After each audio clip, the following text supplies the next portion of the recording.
Update ulit tayo.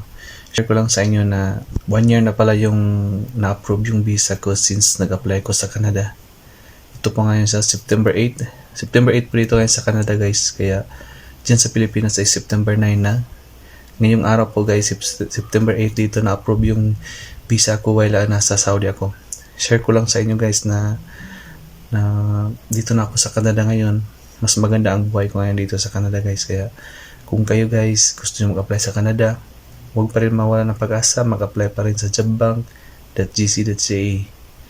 Okay, para makatanggap din kayo ng mensahe galing sa immigration ng Canada na kayo ay na-approve ng Canada guys. Mas maganda yung pakiramdam guys kung makareceive kayo ng mga ganitong mensahe galing sa employer nyo o galing sa immigration ng Canada guys. Kaya patuloy lang pa sa pag-apply at sabayan ng dasal palagi guys. Okay, huwag mawala ng pag-asa, tuloy-tuloy pa rin sa pag-apply. Okay, God bless you all always guys.